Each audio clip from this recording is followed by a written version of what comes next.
லக்ஷ்மி நரசிம்மஸ்வாமிக்கு. இந்த க்ஷேத்திரம் மங்களகிரின்னு பேர். மங்களம்னா பரம மங்களம், மோட்சம், முக்திதான் மங்களம், ஞானம் தான் மங்களம், மோட்சத்துக்கு தான் மங்களம்னு பேர். இந்த மோட்ச சுரூபமா பகவான் இங்க இருக்கார். மோட்சம்னா கிடைக்காத விஷயம் கிடையாது. மோட்சம் ரொம்ப சுலபம்.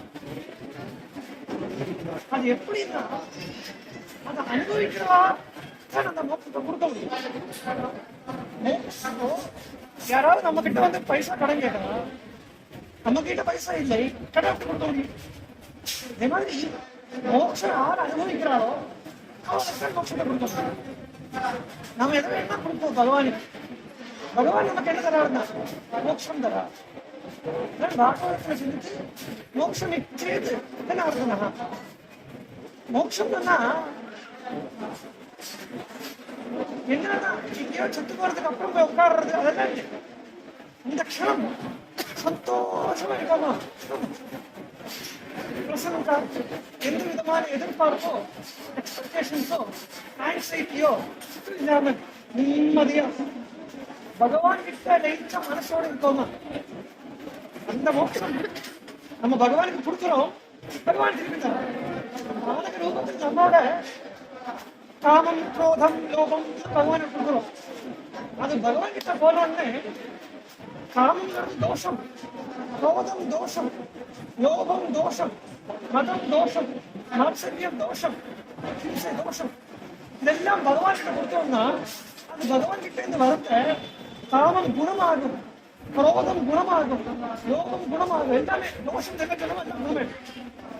எப்படின்னா காமம் எப்படி குணமாகும்னு கேட்டா பகவான் கிட்ட தீவிரமான ஆசை இருக்கலாம். குரோதம் தான் எனக்கு பகவானை கிடைக்கலையே நம்ம கிட்ட ஒரு கோபம், குரோதம். பகவான் என்னோட நான் பகவான் நான் வேற யாருக்கும் கிடையாது அந்த லோபித்தனம், லாபம் எல்லாமே குணமாயிடும். இந்த க்ஷேத்திரம் ரெண்டு விஷயம் முதல் முக்கியமா இருக்கு. ஒண்ணு, பாகவதம் யாரெல்லாம் வாசிக்கிறாளோ அவ எல்லாம் அவசியம் இந்த க்ஷேத்திரத்துக்கு வந்து ஆகணும். பாகவதம் யாரெல்லாம் வாசிக்கிறாளோ அவ எல்லாருமே இந்த க்ஷேத்திரத்துக்கு வந்து ஆகணும். ஏன்னா சொல்லுவா, தெலுங்குல சொல்லுவா, பதிக்கு சதி கேட்பார், சதிக்கு பதி கதி, பாகவதமுக்கும் ஸ்ரீதரியம் கதி. பாகவதம் புரியணும் அப்படின்னா யார போய் கேட்கலாம் அப்படின்னு கேள்வி கேட்டான். பாகவதம் புரியணும்னா 3 பேரை தான் போய் கேட்க முடியும். ஒருத்தர் யாரு, வியாசர், அவர்தான் பாகவதம் எழுதினார் வியாசர். அப்புறம் இன்னொருத்தர் இருக்காரு யாருன்னா சுக்கர்.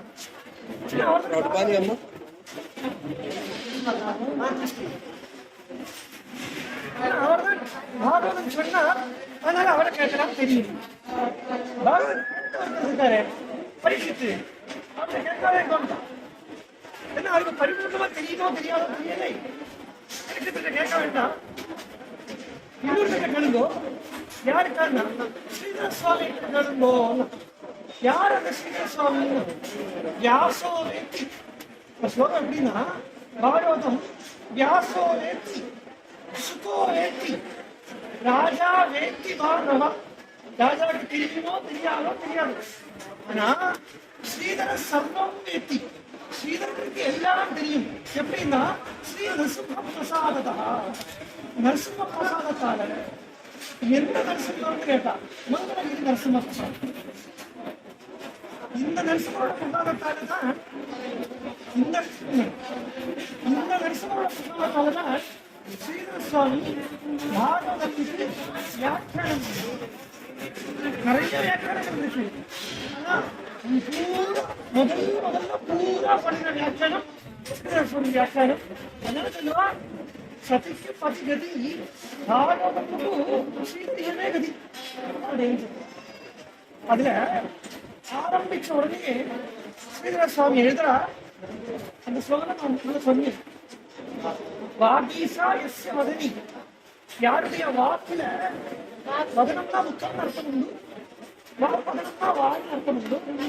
யாருடைய வாக்குல சரஸ்வதி இருக்காளோ, லக்ஷ்மீர் எஸ்ய வக்ஷசி, மகாலட்சுமி யாருடைய வக்ஷத்தில் இருக்காளோ, எஸ்யாஸ்தே ஹிருதயே சம்வித், ஞானிகள் எல்லாம் யார் ஹிருதயத்தில் வச்சுருக்காளோ இல்லை யாருடைய ஹிருதயம் ஞானபூர்ணமா இருக்கோ தம் நிருசம்ஹம் அஹம் பஜே அப்படின்னு இந்த நரசிம்மரை பற்றி சொல்றோம். இந்த நரசிம்மரை பற்றி ஆரம்பமே பாகவத வியாக்கியானம் பூர்த்தி பண்ணணுங்கிற அந்த பிரார்த்தனையோட ஆரம்பிக்கிறது இந்த நரசிம்மர். அதனால பாகவத யாரெல்லாம் படிக்கிறாளோ அந்த அவெல்லாம் இந்த கஷேத்திரத்துக்கு வரணும்.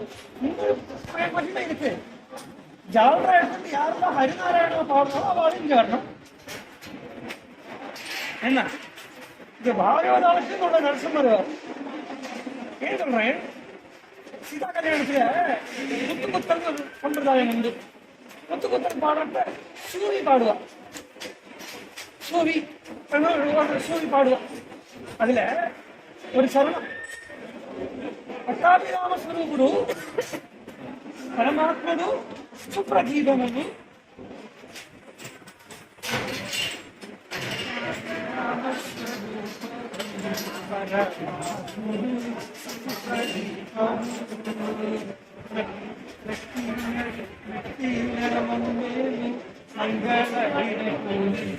வெட்டின பொம்மையோடு மங்களகிரி பூமின்னு மங்களகிரி தரம் அப்படின்னு சொல்லி அந்த பாட்டு. யாரு புகுந்தானா? பட்டாபிராமர் புகுந்தாரா? பட்டாபிராமர் ராமனை பார்க்க போறோம் இல்லையா? ராமர் புகுந்துட்டா இங்கிருந்து ராமர் நம்மளை அனுப்புறார். அதனால அந்த பட்டாபிராமர் அவர் எப்படின்னா சுப்ரதீபம், அவரை பார்க்கறதுக்கு வேற உபாதி வேண்டாம். ஓ இருக்கிறது நம்மளை தெரிஞ்சுக்கணும்னா டாப்ஸ் வச்சு காட்டணும்.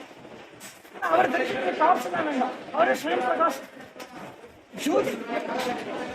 இந்த தரிசனம் ஸ்வயம் பிரகாசம் தரிசனம். ஸ்வயம்பூ மேல தாயார் ஸ்வயம்பூ என்றாலே தரிசனம் ஸ்வயம்பூ. இங்க கீழே பிரதிஷ்டா பண்ணிருக்காங்க ஸ்வயம்பூ தரிசனம். இப்படி பாகவத பஜன சம்பிரதாயத்துக்கு ஏற்ற ஒரு கஷேத்திரம். பாகவதத்துக்கு வியாக்கியானம் என்ற ஸ்ரீதர சுவாமிக்கு உபாசனா மூர்த்தி. இவரை பார்த்தாலே பாகவதம் படிக்காமலே ஹிருதயத்துக்கு வந்துடும்.